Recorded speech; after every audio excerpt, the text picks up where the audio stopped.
celebrating back-to-back Nats. Perfection wears red and black tonight. 15-0. The Dogs have done it and won a second consecutive national. Oh man. Oh man. Oh man. Not again. Lead flicker to get the night started. Downfield looking for Godwin. Into his hands. And guess which dogs are barking first? Uga, get after it. Sonny Michel will send the Dogs home to the championship game.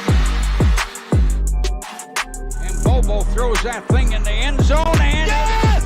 Touchdown! Touchdown in the goal line! Sigue Ringo! Corta dentro! Ringo! Touchdown! Georgia! The Georgia Bulldogs bludgeon their way to back-to-back. Glory, glory, Georgia, as the fight song says. This is our love for each other. 1 + 1 = what? 3. We are better together and we are connected. This is Robert Iron E. Singleton, a.k.a. D-Dog from The Walking Dead, or Alton from The Blind Side, and you are watching Respect the Hedges on the Fan Addict Sports Network. All right, guys, go Dogs, sick 'em.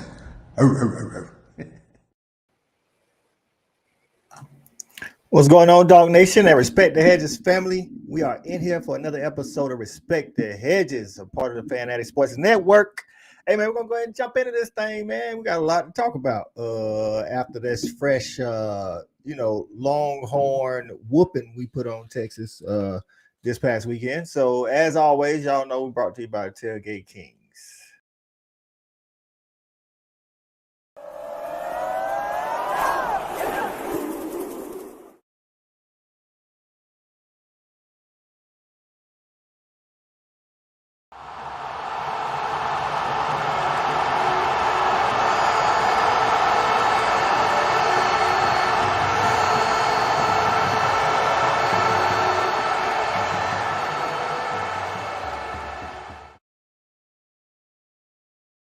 All right, man, let's get this party started, man. Bring some of my fellas on so we can talk about this thing, man. First in the building, man, is our guy, JB. What's going on, JB? What's going on, crew? Coach, beautiful, beautiful, beautiful weekend, man. I ain't used to being first, but I sure appreciate it. We had a great time out there in Austin, Coach, man. I hate that we couldn't do the live broadcast and bring you guys some of the footage that we were encountering out there. I just have to say, man, we did put a spanking on those guys on the field, but kudos to their fans. They had some of the best fans that I've ever encountered, period, out here while playing against guys and gals in other schools in the SEC. I'm ready to get this week started, though, Coach. So let's get at it. That's right, man. That's right. Shout out to the Longhorn fans in Austin, man, showing the hospitality to the Dogs in their first year in the SEC, man. Next up is our guy, Cool Cal. What's going on, Cal? What's up, brothers? What up? What up? What up? Man, What up, great weekend. Great weekend. Like, I don't know, JV just came and stole all my thunder. I was going to say the exact same thing he said, man. The fans, the atmosphere out there, it was fantastic. They were real respectable, too, in the fact that they was like, you know what, man, we ain't on y'all level. We ain't there yet as a program, and they respected it. And it was good to see, man. Had a great time out there, man. And, I was really excited what we did. I'm sure we all are excited what we did. We got some things, obviously, to work on, but that defense, it looked amazing. Right. Definitely got some stuff to work on. We'll get into it, man. Let's bring in our guy, CA. What's going on, CA?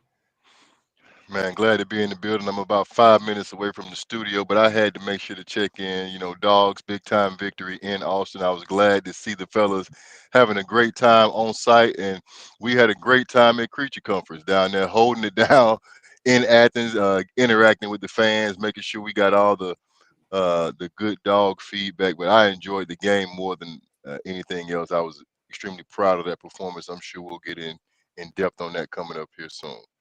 That's right, man. Listen, man, respect the Hedges. We was everywhere this weekend. We was in Austin and we was in Athens, doing it big everywhere, man. So shout out to the people already in the comments, man. Y'all already know who first. It's our first lady. She say, "Go Dogs, let's go, Vandy, horns down." This will be the got to get that horns down. We got some footage coming up in the Where's Hina, man. There's a lot of horns down going on in the footage, so we'll show that here in a minute. Our guy Ben G, resident Texas fan, is saying, "Hook 'em, gonna see you losers in Atlanta." I don't know about losers. You might know a little something about that. That's my guy Ben G, though. The one bad fan, the one salty fan. That's all. Hey, nah, Ben G straight. Hey, what's going on, Hina? Hey, what a weekend! That's right. It was a good weekend. Shout out to Hina for absolutely bringing us to the holy grail of tailgating out there in Texas too, man. What? Shout out to Hina. Right. Sooner Legends gets in, says Georgia took belt to ass. Yes, we did. We did that. We did.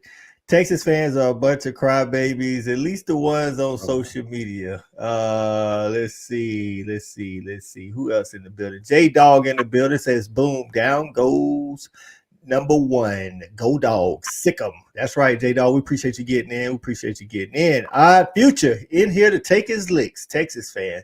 Lord, my prediction was way off. It be like that sometime, Odd Future. It be like that sometime. We appreciate you showing up, though. You know what I'm saying? Not hiding like some of the other Texas fans. We definitely appreciate you and BNG for coming in here and doing that. Kadaris Favors, what's going on? Says, "Go Dogs." We appreciate you getting in here. Go Dogs, look cuz. That's my look cuz. Hey, let's go ahead and jump into this, man. Y'all already know when Hina travels to the game, which is most of the time, she gets the amazing footage. You already heard JV say she had some amazing connects for the tailgate, and you'll get to see some of that footage here. So let's go ahead and find out where's Hina hiding.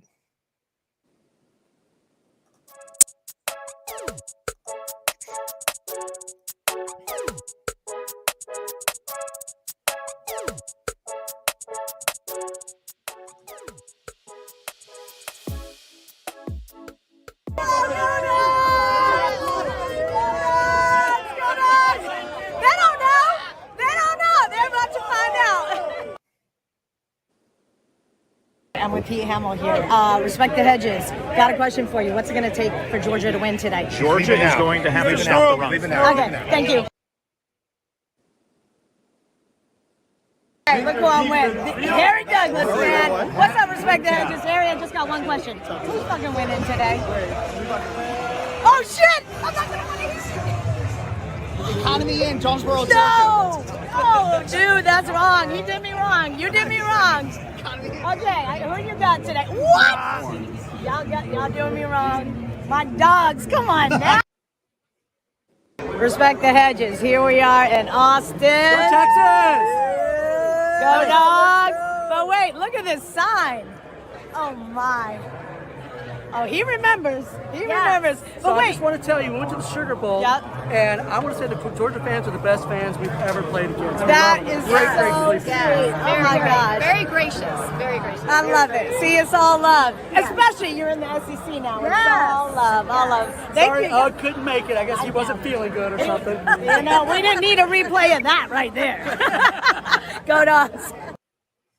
That is Texas tailgate. Look at this shit. Go Dogs! Let's go! That's right, go Dogs! No!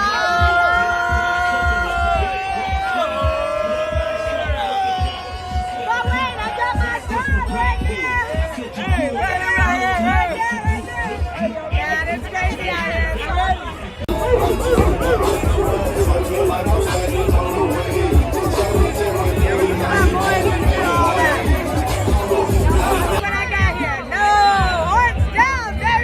What do y'all need to do to beat us?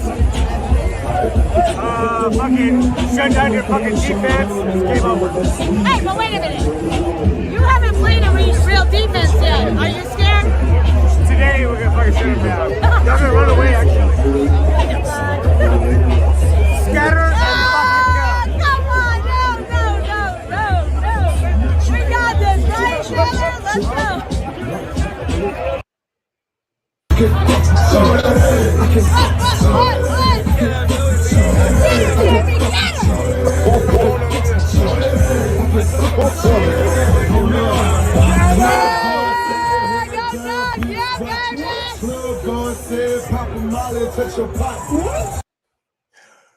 I go Dogs!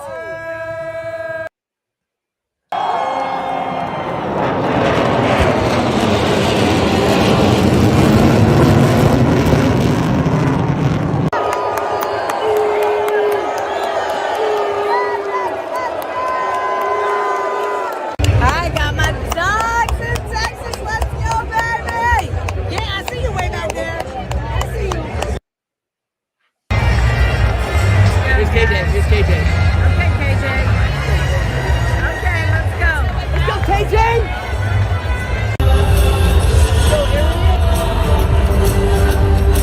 Crazy. Okay, okay.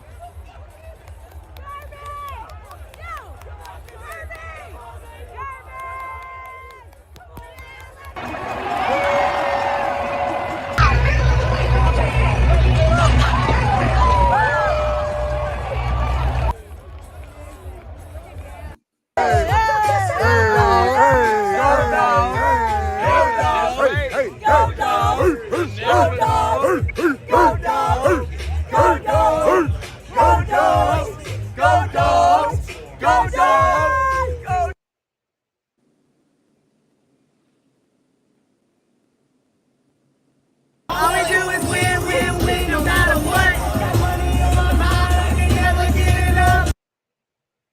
Go Dogs, baby. And all that good stuff, man. All of that and then some. Appreciate y'all. Go Dogs.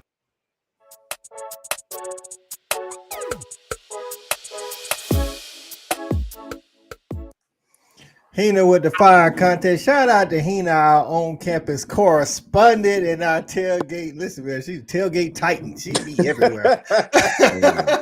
Hina be everywhere. She got the connects, coach. Golly. Oh, talk about that tailgate, JB. Listen, man, y'all had a good time, though. Hey, listen, man, tailgate. First of all, man, like I said, shout out to those to the Longhorn, Texas Longhorn contingency out there that was just sitting it out and having a great time out there, man. We had a few guys who we bumped into, met. They were phenomenal. They were awesome people, man. They really had a really great spread. Look, they love they love the tailgate just like the dogs do, baby. And we had a great location, literally right outside the stadium. Everybody was live. Everybody was looking to have a great time. And we had a little trash talk going on, but man, it was respectful. Again, like Cal said, seems like the whole crowd was gravitating toward us. Coach, I don't know what it is, but everybody love a good dog in their life, man. So shout out to the folks who was enjoying Everybody us want as a little much as bite. we was enjoying Yeah. them. You know what I mean? Cal, you was having a little fun over there with old boy was trying to do the horns up. You was right in his face. Hey man. We had to take it back to the dirty South, man. You know, them boys, you know, they done came on over to the SEC. They getting a little taste of what it's really like. And I will say this, man. I think that this definitely could become a great rivalry, you know, with them. You know, obviously they're a big time program as well. They got a lot of pride, and we talk to a lot of fans. You know, they're excited about coming to Athens next year. You know, so I'm looking forward to that. That's going to obviously be another huge game. So it was a good time, man. We was out there. We got into a little battle. It was cool, man. So you know, we got into it, and it was a lot of fun out there. I'll say, great experience. BNG was shooting his shot before the game, and he's mad he missed Hina out in Austin. He said he's throwing plastic bottles at the laptop right now because he missed Hina. Hey, I don't know how she was everywhere. Right. It was all over. Right. Hina says the fans were absolutely welcome in there. Shout out again to the Texas fans, man. Like I try to tell y'all, man, like a lot of these social media people be different when they in real life or they don't be at the game in real life talking all that. Most of the time when you go, man, people like to have a good time. Love how the two sides mixed and party together, Hina said. That's right, man. That's what it's all about, having a good time at the game. And while y'all was partying, we was having a good time at Creature Comforts. Shout out to Creature Comforts for hosting Respect the Hedges again for a live pregame show. You know what I'm saying? The official craft beer of the Dogs and official tap room of the Dogs. We also got another live show coming up before we get into the game and what we want to see coming up against Florida for the cocktail party.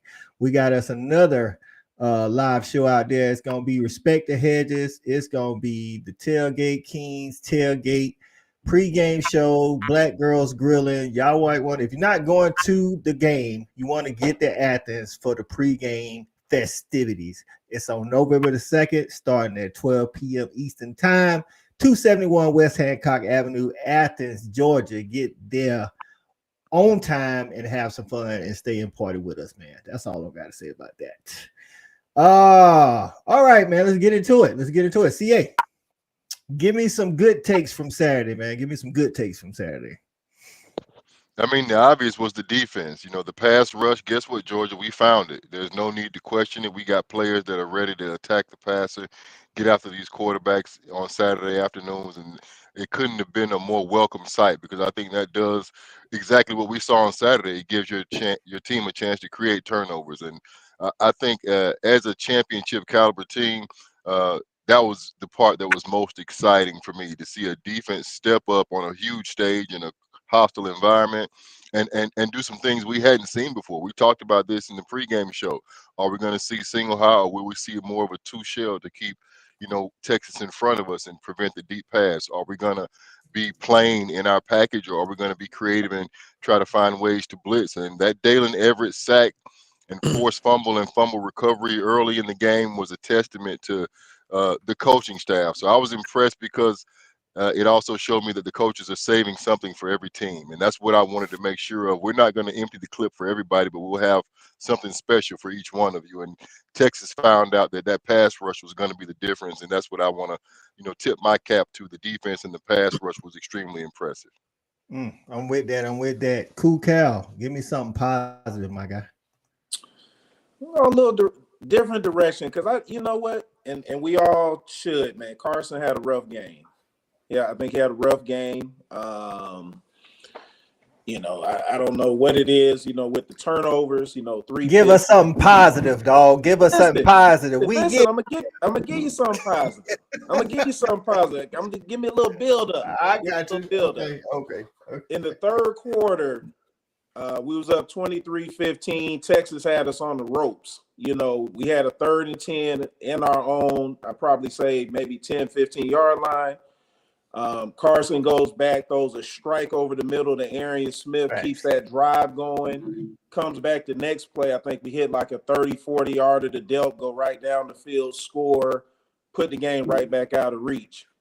That's what I felt like was really positive. Even in the midst of all of his bad play, I felt like he still came out like a champion, made a great play when we needed, because if we don't get that first down, Texas had some momentum at that time. We don't know if they're going to come back down, score again, give us some problems. Now they're back in the game. But I thought that was really big and that was really key. And that's something I think that we can look forward to, going down the stretch. Even if the games, if he's having a bad game, having a tough game, he can still come out and make a clutch play, to pull us through for a victory. Yeah, that's a good point. My bad for stepping on your toes, Cal. It's all good, man. It's all good. I have a little build up, brother. JV, something positive about the game, man, other than the good time you had at the tailgate. Hey, man, did I tell you we had a good time with that tailgate? Golly, man. Listen, Coach, we had a good time at that tailgate. But I do got something, man. Look, real talk. We done gave this guy a lot of grief. All right. The defense did perform. The defense did get pass rush. But, man, let me just give a top end salute and shout out. Our guy at Dalen Everett Right. stepped up and had the game of his life to this point for the Dogs. I'm talking about coverage. I'm talking about the blitz. First of all, coach, let me just say that blitz was so perfectly camouflaged that Ewers didn't even look at him. Then he had no suspicion that he was coming. He laid the lumber, and he got INT. Not only an INT, but he read that cover two defense perfectly and grabbed that INT. Caught the ball, man. The boy had a game. Shout out to Dalen Everett, man, because we've given you a lot of grief, but you showed out against the number one team at that time in the country. And that defense, man, just a double dog salute to all of you. But man, I gotta give that boy Dalen Everett all of his roses for that game. For sure, man. That doggone Daily Everett was in there and doing it like it's supposed to be done. Shout out to Dalen Everett for getting in on that vicious defense we had going on, man. I want to shout out to Trevor Etienne for being the most consistent and reliable guy we got on offense. It doesn't matter how we get him the ball. We can hand it to him. We can throw it to him. It don't matter how we get him the ball. The dude is always effective. I think I actually think he needs a little bit more touches, but the ones he do get, I think JV said it don't matter if you get 5 touches, 10 touches, whatever, just be effective on those touches. And Trevor Etienne, I feel like, makes the most of all of his touches with the hat trick, 3 touchdowns on Saturday. Shout out to Trevor Etienne, man. Welcome in our guy, Shawty Parker. What's going on, Shawty? Gentlemen, what's happening? What's happening? No, man, just in here talking about some of the positive we seen from Saturday, man. We talked about this. We showed the Hina where Hina's hiding, and JV and Cal was out there partying in Texas like it was 1999, having a good old time. But I told we had a good time in Creature Conference too. As they should. Give us something positive from Saturday that you saw on the game there, Shawty. Oh man, first and foremost, just a victory, man. It was good to, go down there and get a victory. And you guys can correct me if I'm wrong, but that was Kirby Smart's 100th victory. And that was the fastest to 100 wins as any coach in SEC history, even the GOAT Saban. Right. So that was good to see, man. Welcome Texas to the SEC, man. Texas had got a lot of praise, rightfully so. It had been, beating up on some teams, you know what I'm saying? But at this point in time, I think we came back and reassured that we are the most dominant team in this conference right now, even though we have had a hiccup. But we just came out and showed that we are still the standard, man. And this is what you got to strive to be. Now Texas know what they need to do if they want to become an elite team program. Right. I'm with you on that. And speaking of that, hey, it just reminds me of something. It is the petty time with Shelby. Let's get petty with Shelby right quick before we keep going. Shelby says Texas was fined for throwing trash on the field. Does FSU and Auburn pay a fine since the team is the trash on the field? Hashtag. I'm just asking. Go Dogs, anchor down, horns down, signed First Lady. Oh man, listen, man, the strays are everywhere. You know what I'm saying? That's what happens. She signed a name to it. They shooting. Yeah, for real. Right. Hey, Cal, I'm gonna let you start, man. What do you think made the Dogs so effective on defense this past Saturday when we've seen some flashes, but we ain't seen no full quarter performance like we did Saturday? Absolutely. First thing I'm saying, man, the effort. Going back to 6, going back to Everett. First play of the game, Texas comes out, their first play on offense, they throw a little pass out to the flats. I believe it was to a running back or a tight end. Everett comes right up, bow, lays them out like a 2-yard gain. But you just don't see most corners across the country with that type of physicality. I thought that it said the physicality right from the tone that we come in here to play. Obviously, I think the effort, from the defensive front, they were relentless all game. Even when Texas did have times where they gave their quarterbacks maybe a little bit of time to throw the ball, obviously our defensive backs were doing a great job covering, but their effort was still there to get sacks. And I thought that was impressive. And lastly, I think the most apparent thing, we didn't go out there and miss tackles. We didn't go up and hit guys 4 and 5 yards, let them break free and break off 20 and 30-yard runs.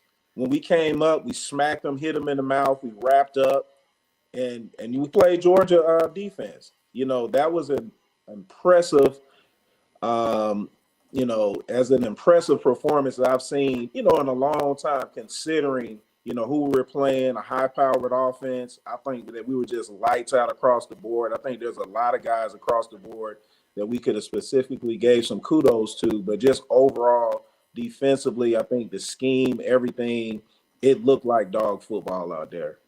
I definitely agree with that. And Shad, I know you like to dive into them X's and O's, man. What you thought about the job that Glenn Schumann did with that defense, man? We had some stuff. I'm gonna let you. I don't want to steal your thunder, so talk about that dog defense and what Glenn Schumann dialed up.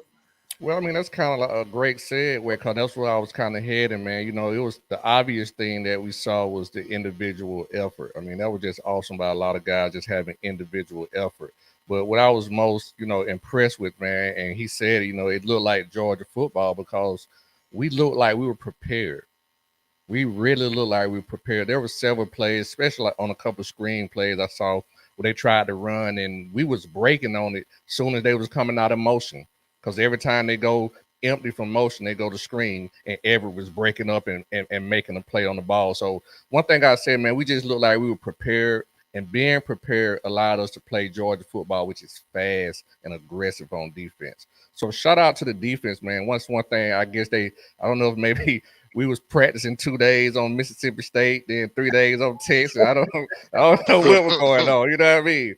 But we definitely look more prepared for this game than we have all season. And, man, like I've been saying over the past weeks, man, we looking like a team that's on a trajectory to go up. We've been ramping up offensively and defensively. So, once again, man, shout out to the defensive side of the ball for sure. We still got some things that we need to work on offense. I don't want to jump to the offense, but, we getting there, Coach. We getting there. We starting to look more like a Georgia football team, as Cal just said.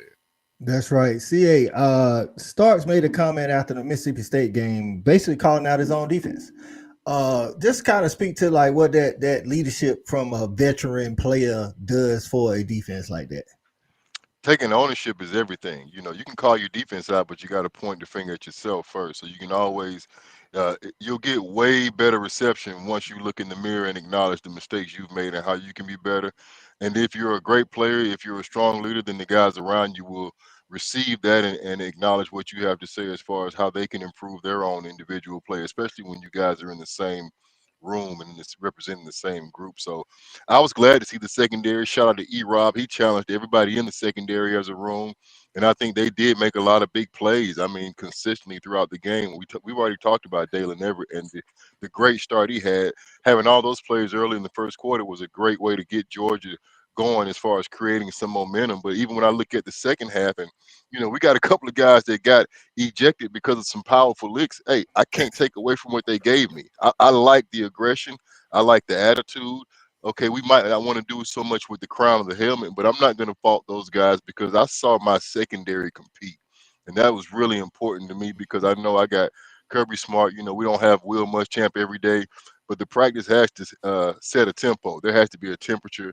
And I saw that on Saturday against Texas. I saw my guys come out and fight. So I think the secondary was really challenged, and they felt that. And Malachi, a big part of that, as far as wanting to do better and be better. So, yeah, no complaints here. Of course, we do have room for improvement always, but I really like the effort that those guys gave on Saturday night. I'm with you. I think the effort was tremendous on Saturday night, especially on those edges, JV. We've been complaining as a panel and as a nation, as a fan base, on how we can't set the edge. Chaz Chambliss was setting the edge. Damon Wilson was setting the edge. Michael Williams, just talk about that. I don't know what got into him, dog, but it's like they said, not out here. You're not coming out here. Hey, listen, man, they look like they went to the school of Kirby and they graduated. Those guys held the edge. And let me just say, it was a demonstrative difference that we seen. It wasn't just a little bit. It was almost like the whole defense slid down the bat pole, Coach, and became something else. So if you looked at that game, you saw that those guys, they started out, I'm going to use the old Dan Quinnism. They started out fast and they started out physical. And they tried to spread us out, but they couldn't pound us. No dig. So Oh yeah, man, baby, look. come on. It was a beautiful thing to see. And one more guy I gotta shout out, coach, because he was my star. But let me just let y'all know, man. And I know everybody saw this guy just jump off the screen. Mr. Jalen. Ha ha. Mr. Jalen Walker, sir. Boy, if you didn't put yourself in a first round discussion off that game by itself, first of all, you look like you took radiation and somebody made you angry.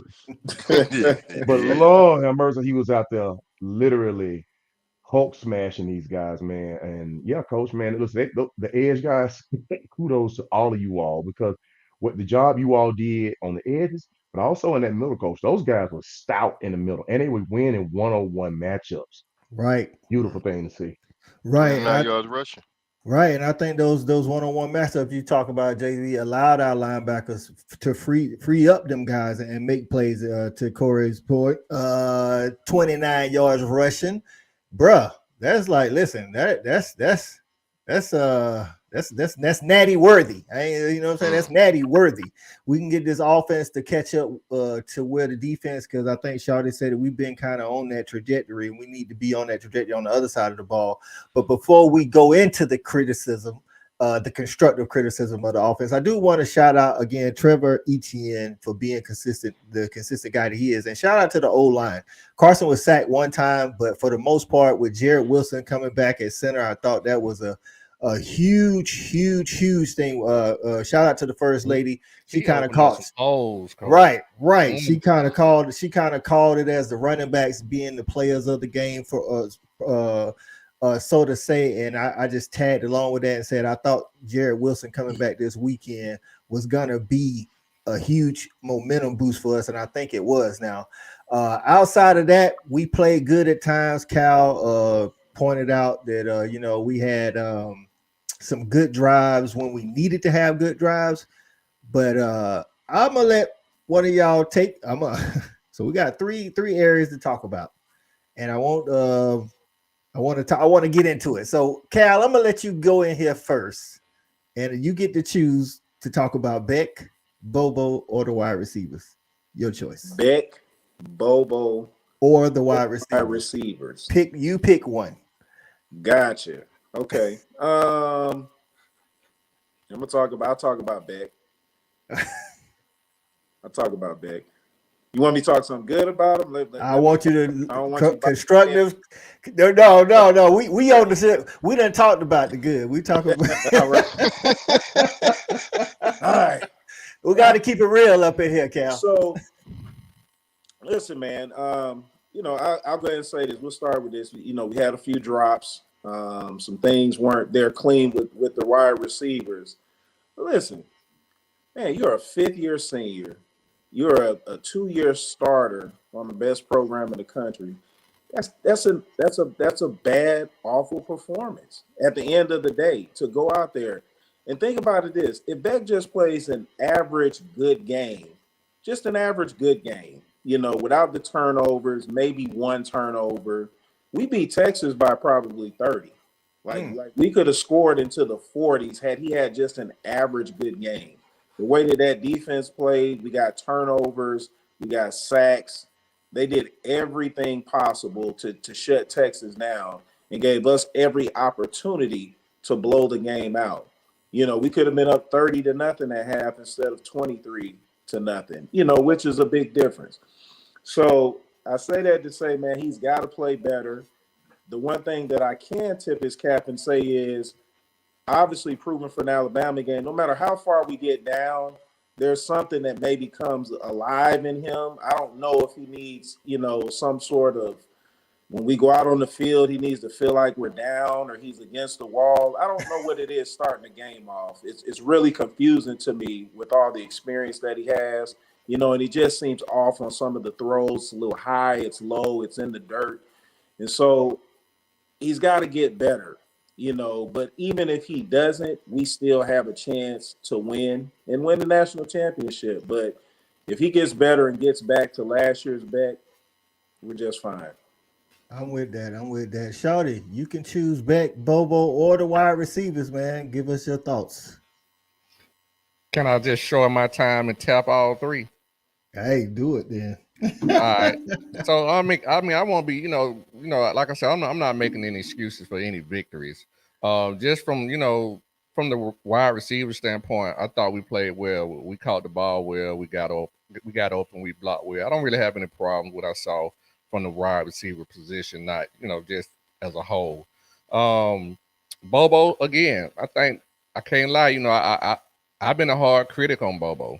But I like what I saw of Bobo. I like what he showed me this weekend.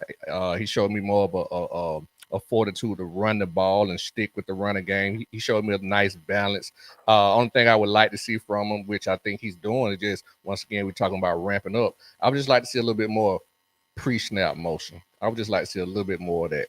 But other than that, I don't have any complaints from Bobo. Because to Cal point, we should have easily put up 45 points. My main gripe is to what Cal said. Beck. I mean, I'm gonna be honest with you. You talking about getting better. I don't know if he's gonna get any better because he is who he is. I think he's just being very lazy in his fundamentals. Like the throw he threw, the interception he threw when he was throwing it to Lucky, it's basically like an angle route. The pocket opened up. He had a clear window. He just got lazy and floated the ball. I mean, just nobody was around, just being lazy in his fundamentals. Carson Beck, and we've been talking about this here too. And I will go back to the receiver and quarterback.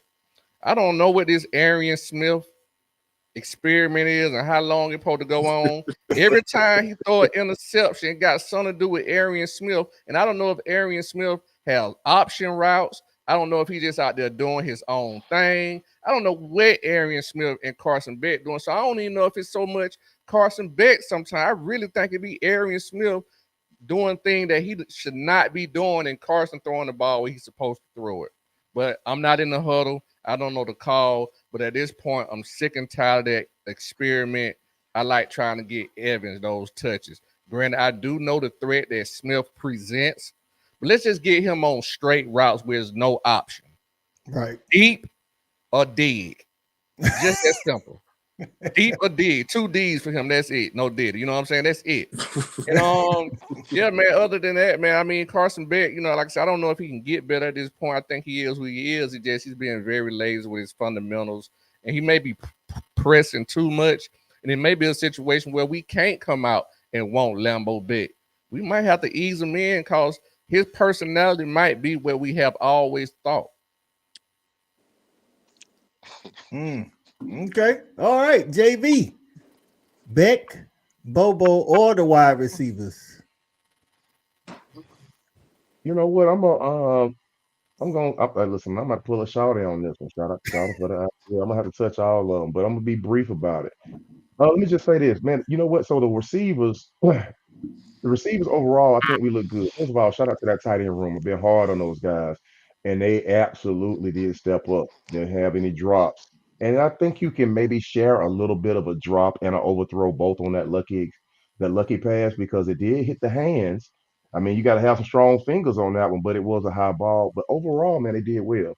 So I did see some drops. There were some drops by the receivers, and they were simple drops, and it was almost like a fundamental lapse drop, right? Like not looking the ball in, things that you need to do to help the quarterback from time to time.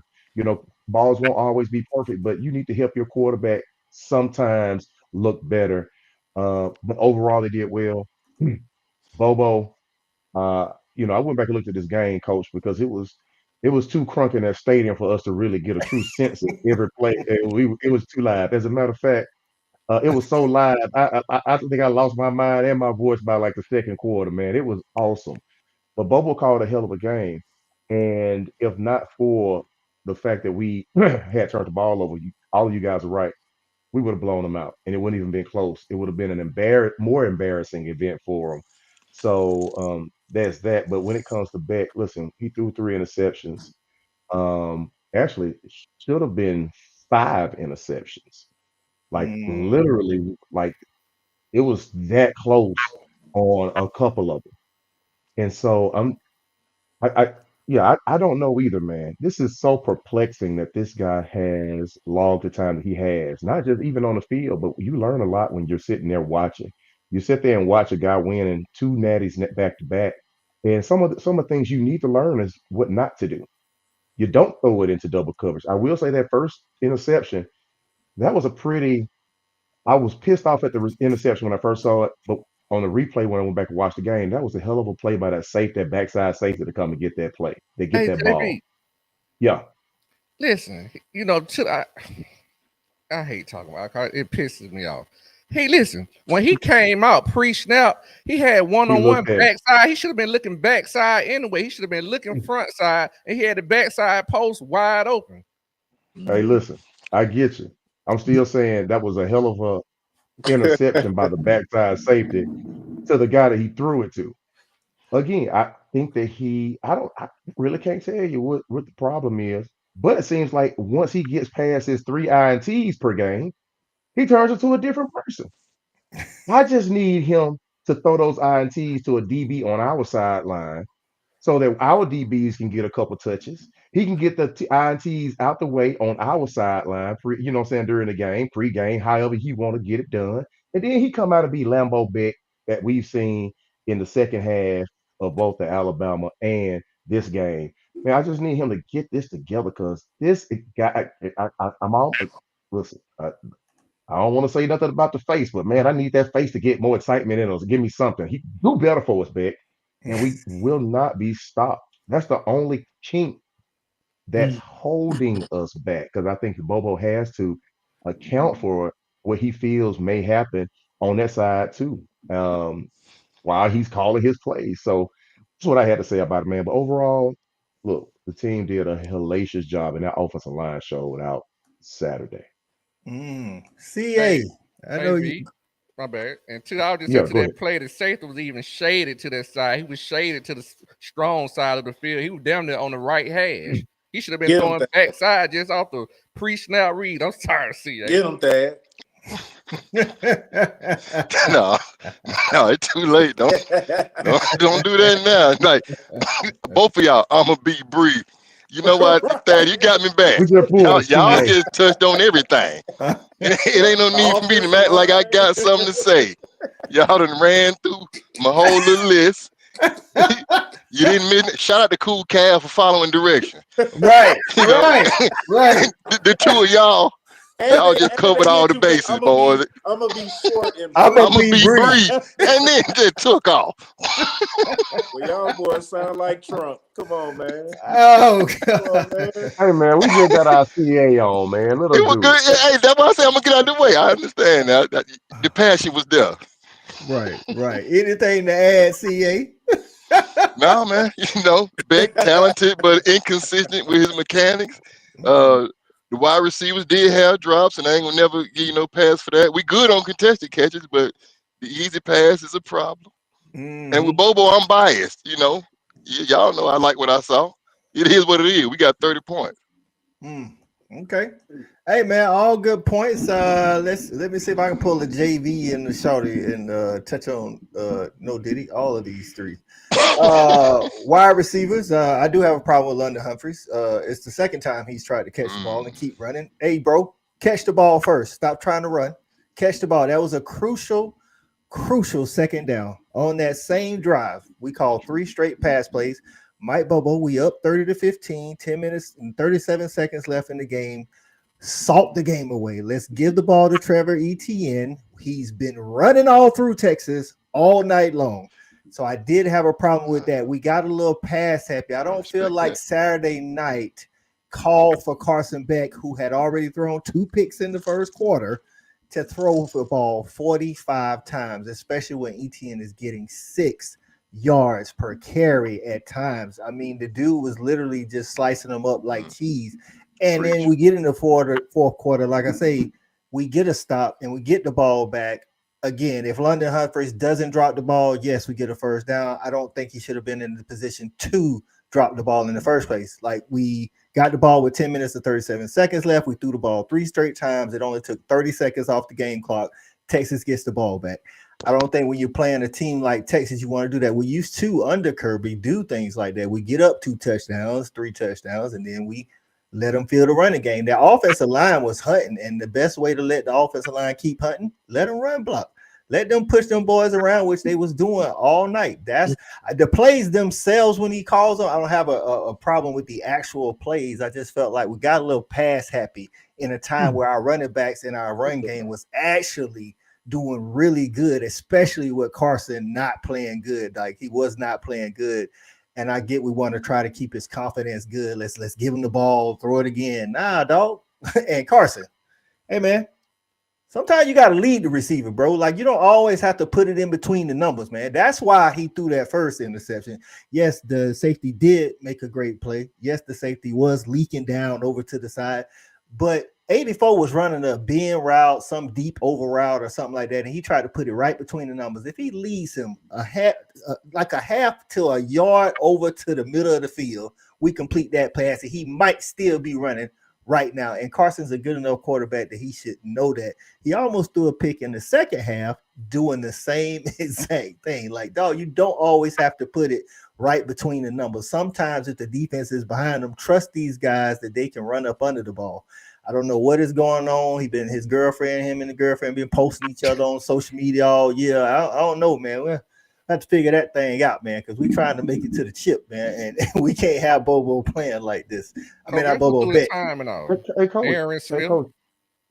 He got bumped a little bit. If he would have just released outside and went straight down on his 9 route, I don't know what he was slow on that time. That's what I'm saying. He threw the time off on the whole concept of the route pattern.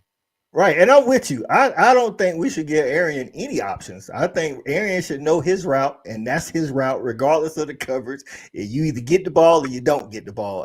Shout out to Arian. Cool Cal called it out. Carson made a great throw when they scored to make it 30-15. We went right down 85 yards and scored or something like that. He threw a key third down to Arian. Arian caught the ball, got some yards. I'm just saying I think we're making things harder than they have to be all around. That's what I'm saying. Aaron Smith.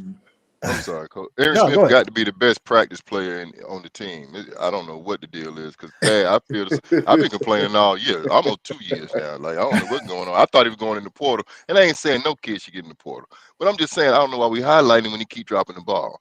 And yeah, great third down catch in a crucial situation, but if that's all we gonna be able to count on, I can't really count on that. Right.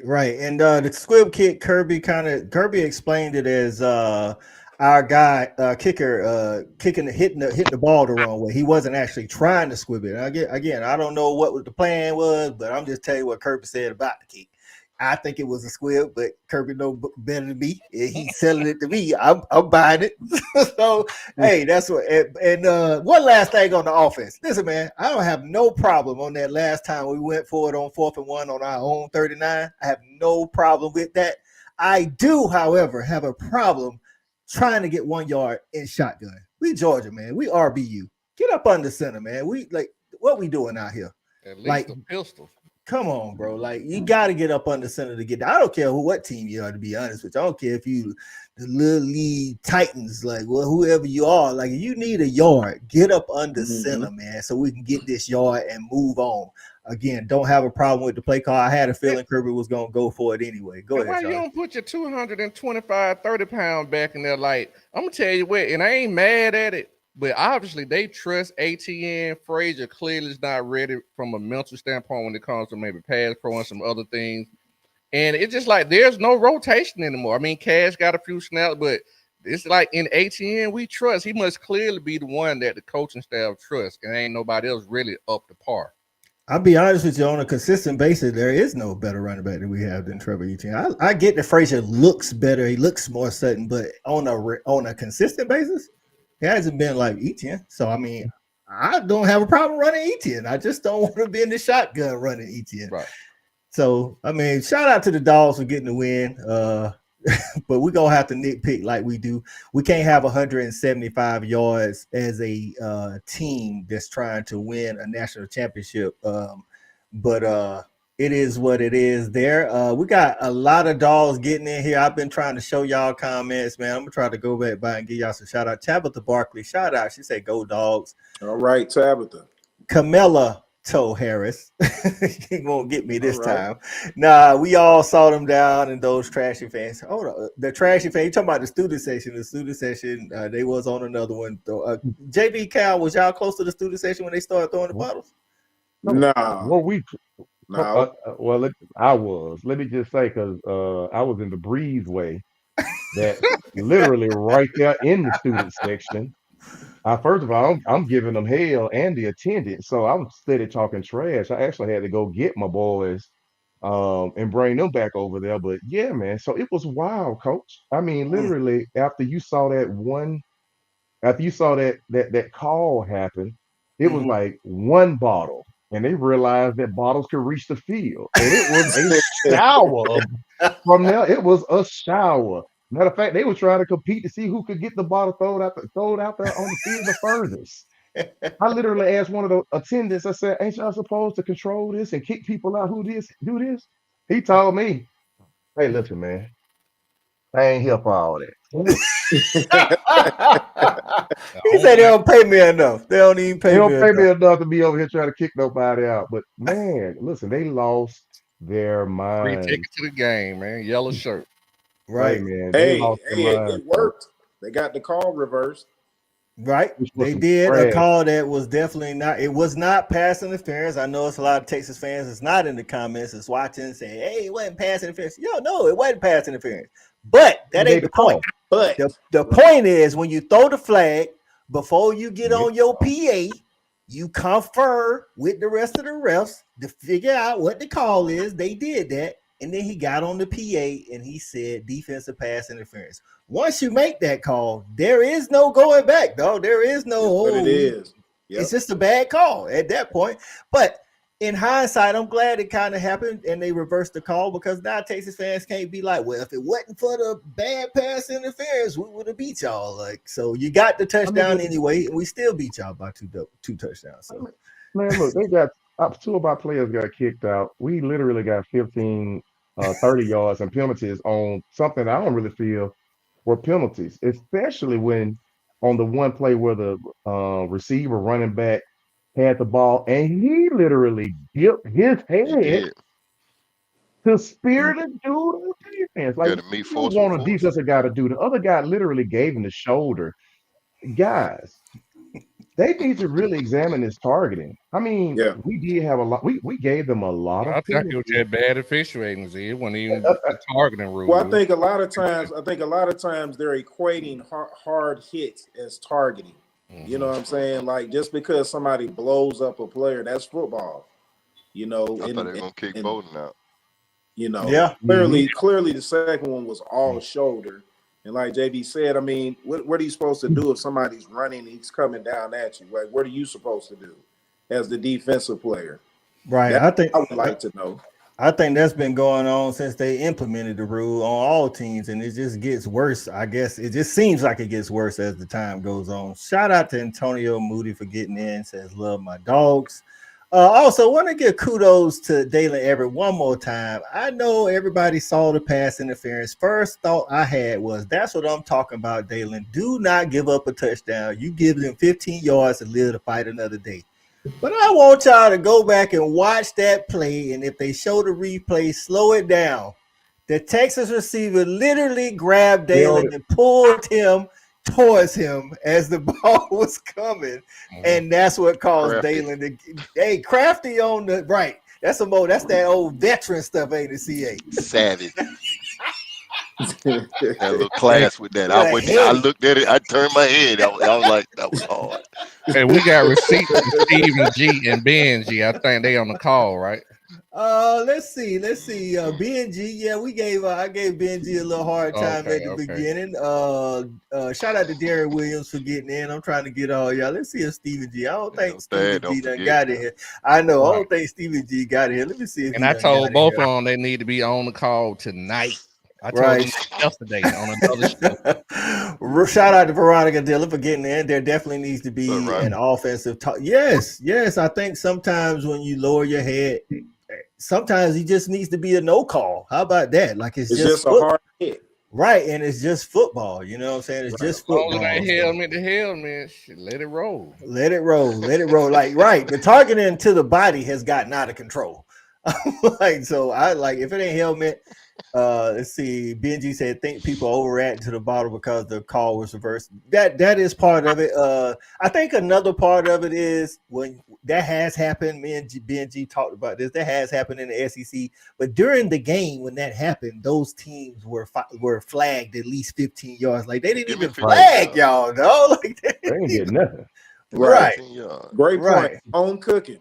Acting like they're in the Big 12 or something. Shout out to Kay Hill, Respect the Hedges photographer. She said, "What a dangerous precedent." That is correct. Like, I'm interested to see the first game when there's a bad call, and I think it might happen this weekend where people just start throwing bottles on the field, dog. So let's see. Benji said, "If it weren't for the bad you were showing up, we would have won." Yeah, I know that was a good joke. That was a good joke. Yeah. Arch got us in Atlanta. Is he gonna start? Because Steve Sarkisian been saying, and this is what my last thing I want to get to. His starter. Right, Ewers is his starter. How good is Texas? Do we think? Texas, eye test. Me and Shawty talk about a lot. Regardless of who they was playing, has looked like one of the best teams in the nation. Eye test. But when you look at the actual resume, and I'm not saying they're not good because I think they are good, but when you look at the actual resume, Michigan is a 3-loss team, and they're one of the only team that they beat with a winning record currently is Oklahoma, which is they're 4-3. Michigan is 3-3. So, what are y'all thoughts on how good Texas actually is, Cal? I think Texas is a good team. They're a playoff team. They're going to have an opportunity. Everything they want to do is still in front of them. But again, I think, just like we all think, we had the best team in the country. So I feel like everybody else is second class and still trying to catch us is what I believe. But I think they're a good team. They're probably, they're a top 5 team, and they're ranked appropriately, I think, for where they're at now. Right. I got you. JV, thoughts on Texas and how good they actually are? Listen, I think that these guys have some primetime players. I think that they have a primetime coach. I just think they weren't ready for prime time. It's something different when you come out and you play against a team like Georgia, man. We have a pedigree at this point. We've been saying this for the past 4 years that we are the new gold standard. So when you measure yourself according to what Georgia is, and you not measuring up doesn't mean that you're a bad team. If you get beat 30-15 at home after you done talked all this trash and we done put that beat stick on you, that don't mean you're a bad team. It just means you aren't to the standard that we set for the rest of the nation. Whether we're number one in the polls or not. So I think they have a lot of season to play. We got a lot of season to play. I think these guys are going to notch out some primetime wins because they got some primetime matchups coming against teams that's not us. They should be thankful for that. But as far as being great, they're not a great team. And they can build themselves up because they have some really primetime players on their side. I definitely agree with that. Diane 12552 gets in and says, "Great feedback on the game. I gained tremendous knowledge on the game, players, plays, and coaches. Thanks. Job well done. Go Dogs." Shout out, Miss 12552. We appreciate that. I definitely second everything JV said. I think Texas has some like when we talking about rosters, I think Texas got one of the best rosters in the nation, top to bottom. Yes, Quinn Ewers did come out slow, but I still think he's one of the top quarterbacks in the nation. I think they got the best quarterback situation in America, where if Quinn Ewers is having a bad game, you get to go to a guy like Arch. Not many, if any, other teams have a situation like that. So should have been us. Shawty, thoughts on Texas going forward and how good they are? Yeah, man, I think Texas is a good team because just based off their roster, it'll be hard not to be, and with the coaching staff that they have, it'll be hard not to be a good team. But I think it just showed you, like we always say, there are levels to everything, right? And I just think we showed that we just a little bit level above. I always say that if you want to find out where your program is, you need to play the University of Georgia, because that'll show you exactly how far from elite that you are. So I truly think, to be honest, I really think it's the best thing that could have happened in Texas, because now you know where your deficiencies are and what you need to do to get better and what you need to do to actually be elite. It's better for you to lose to a team like Georgia now than to like us in the playoffs, or a team somewhere similar to Georgia in the playoffs. So I think this loss really is the best thing could happen to them, especially in a season like this when you got a 12-team playoff. I think that's a good point, Shawty. I think we got a little bit of that at right going up against Alabama, and kind of, for the most part, got our head on straight. And same thing could be for Texas. Now, Texas doesn't have another Georgia on the schedule. CA, they got Vandy next week in Nashville. They got Florida. They got LSU, and then they finish the season with Texas A&M, who this weekend takes on LSU for the top spot because they're the only two undefeated in SEC play. What you think about Texas and how good they are going forward? You muted. Can't hear you, CA. Turn your boom mic down. Yeah, microphone check. Let me get my equipment in order. Not a whole lot different from what everybody else on the panel said, to be honest with you. A talented roster that will have opportunities to show if they got better after getting their tail kicked on Saturday night at home. It might be a little bit of the boogeyman effect, just like y'all said. Sometimes a team just runs into you and you get caught looking in the headlights. What happened to us against Alabama is a perfect example. So will they be able to bounce back? We'll find out quick, because they got to take that trip to Nashville, which turns out ain't no punk trip, come to find out, so we'll see what Texas is made of, because they're no longer in the Big 12. Now you got to deal with SEC competition week in and week out. This is the truth of the matter. This is why you came to the SEC, because you wanted that strength of schedule to be able to support a potential playoff run, even if you did have a loss, because that would have crippled you in your old league. Now you should be able to bounce back, but you got to perform. So we'll find out. They've got the talent, but they got to look in the mirror and make sure that they're ready, because the league won't lay down for them. They're going to get everybody's best shot, just like Georgia will. So, the teams at the top are going to have to continue to perform. Right. Benji, Texas fan, says your defense showed up for the first time since Clemson game, and the Beavers looking quarterback still turned the ball over, and you're talking great. I don't know if anybody said great. If they did, what I will do is break this comment down for you, BJ.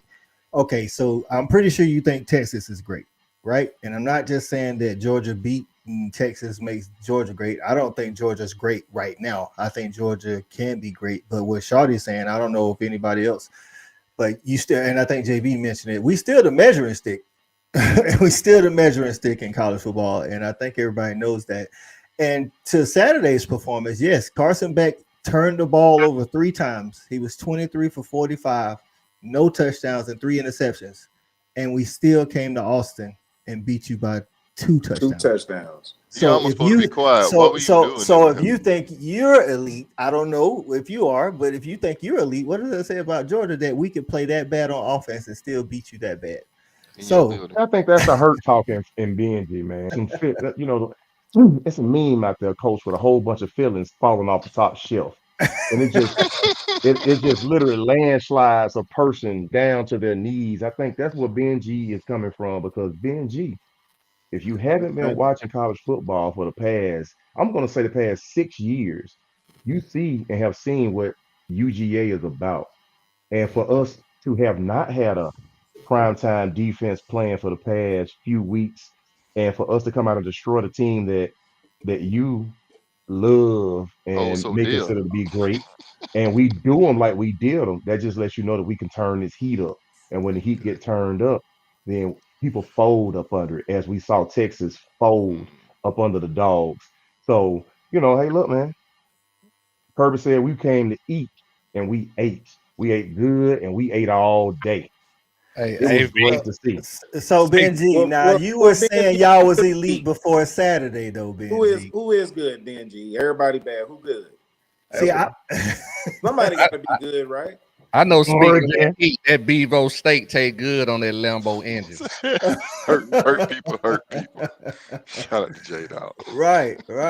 So that's what I'm saying. Like before Saturday, what was you saying about Texas though? That's all I'm saying. Like if you said they was elite before Saturday, one loss don't make them, that makes them not elite now. That's what I'm saying. Like, Hey, it is what it he is. just picking, Cole. He ain't got nothing. Hey, we I get it, know it. man, G. I You know pulling it. straw now. You reaching, man. It's all good.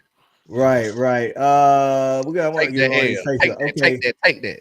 and Guerrero played a hell of a game too. He played a pretty good game, though. Takesha Sanders says UGA has the toughest schedule as far as ranked teams played. Texas hadn't played a top team prior to playing us, and they don't have a real challenging schedule to finish out. Not as hard as the Dogs, but I will say that Texas A&M is looking better and better, and they got a lot of hate for Texas. I don't care what the records are going to that game. They ain't played in 15 years. They've been clamoring to play each other, so I'm interested to see what goes on during Thanksgiving weekend with that. But listen, this is the SEC, and we talk about it all the time. For the Dogs, for Texas, for Texas A&M, LSU, humility's only a week away. We got, what I'm saying, we got our rivalry. We get a bye, and we get Florida, and then after we play Florida, we play Ole Miss, and we play Tennessee. You know what I'm saying? Texas plays Florida. They play Vandy. Listen, they man. play LSU. They play Texas A&M. Yeah. Listen, humility's only a week away. That's all I'm saying. Go ahead, Cal. No, I was just gonna say even Vandy can put it on you. You know, and it ain't even no fluke this year though. They literally don't have to deal with them. They got SEC bodies out there. You know what I'm saying? Shout out to JR Real for getting in here. He says if that defense shows up every day, you ain't gonna be elite on offense. But that's the thing we've been saying though, like God, we getting healthy. It's showing, God. Like the ramp up, you can just see it. If you're watching it week after week, man, you can see the turn up. I don't know how you don't see it. You can see it every week. I'm gonna be honest with you, I didn't see it. What? I mean, he just gave up 31 to Mississippi State. I didn't see it. But the speed that we were, and those got to think about, guys. Some of those guys that were hurt, Cal, they were playing like 5 snaps a game, 7 snaps a game. Now they start ramping up their snap count, and that's what you can see in the overall defense. That's why the secondary looks so much better because of the front. Now, one guy who I don't know what don't happen to him was 3. He just don't got missing. I don't know where he don't went to. Yeah, EMIA. I agree with you on that. Right. Respect Vandy. Best quarterback in the SEC is Mexican. I pray for times like this. BG so crazy. Listen, Vandy. Yeah, Vandy. Diego Pavia bringing it. They are 4-2 currently. So they are. So. They look like an Army or Navy quarterback. That's Listen, what you hate is Army and Navy undefeated right now, and they can throw the ball now with the triple option. So shout out to Drew Chronic over there in Navy, offensive coordinator, former Dog, East Coweta. Shout out. Beck is Dilfer to Dilfer as UGA is to the Ravens. Beck is good enough to win the ship. Vandy got Bama this weekend, right? No, they already beat Bama though. Hey, I mean, Bama got Texas. They got Texas. Yeah, Texas. Yeah. In Nashville. Who got Texas? Vandy. Oh yeah, Vandy. Yeah, in Nashville. So shout out to everybody for getting in, man. We appreciate all the love and getting in. This was a recap of Texas. We got an off week this week, so we can do that because next Tuesday we will be full-fledged, focused on the Gators in Jacksonville, taking on in the cocktail party. And just want to let y'all know, man, on the cocktail party Saturday, November the 2nd. If you're not going to the game, you want to join us in Athens, man, so we can talk about this RTH and TGK tailgate and pregame show at Creature Conference, the official chat room of the Dogs. Respect the Hedges on the road, doing our live show, Tailgate King Takeover with the tailgate. If you haven't experienced the Tailgate King tailgate, you don't know what you're missing. You need to get there and experience it. Black Girls Grilling will be there. Fire on the grill from them sisters. So y'all make sure y'all get there. November the 2nd, starting at 12 p.m. Eastern Time, 271 West Hancock Avenue in Athens. Listen, if you're not going to the game, I don't know why you're not there for the RTH TGK tailgate pregame show and watch party later on. Get some of that craft beer.